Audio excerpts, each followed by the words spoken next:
Assalamualaikum warahmatullahi wabarakatuh. Perkenalkan saya Nok Ayuni dengan NIM 200810669 dari kelas Biologi C semester 4 Fakultas Ilmu Tarbiyah dan Keguruan YIN Sunan-Jati Cirebon.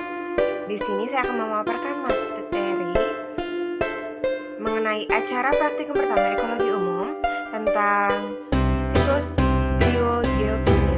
Sebelumnya, apa sih yang dimaksud dengan siklus biogeokimia?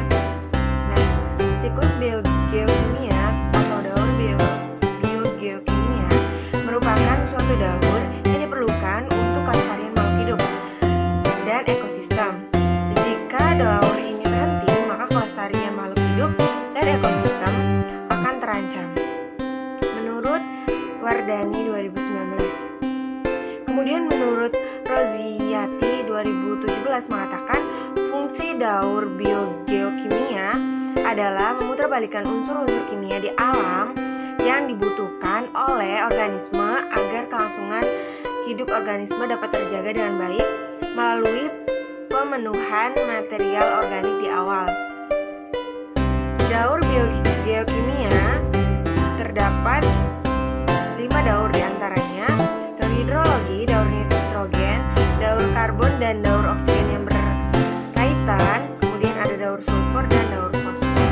Satu siklus yang akan kita bahas pada kali ini yaitu daur fosfor. Daur fosfor adalah siklus biogeokimia yang menggambarkan pergerakan fosfor melalui air, tanah, dan bahan organik yang hidup maupun yang mati. Menurut Hardy 2021 mengatakan siklus ini melalui proses yang lambat di mana adanya perubahan fosfat anorganik menjadi fosfat organik, kemudian kembali lagi menjadi fosfat anorganik. Proses ini berulang secara terus-menerus. Lalu, tahap-tahap daur fosfor diantaranya yang pertama ada pelapukan batuan. Karena sumber utama fosfor ditemukan dalam batuan, langkah pertama dari siklus fosfor melibatkan ekstraksi fosfor dari pelapukan oleh bebatuan. Kemudian yang kedua, peristiwa cuaca seperti hujan dan erosi mengakibatkan sebagian fosfor berpindah dan bercampur ke dalam tanah. Batuan ketika bersentuhan dengan air hujan akan melepaskan ion fosfor dan mineral lainnya dari waktu ke waktu. Lalu adanya penyerapan oleh tanaman dan hewan. Setelah fosfat berada di tanah, kemudian tahap selanjutnya tanaman, jamur, dan mikroorganisme di sekitar mampu menyerap fosfor ke dalam tanah.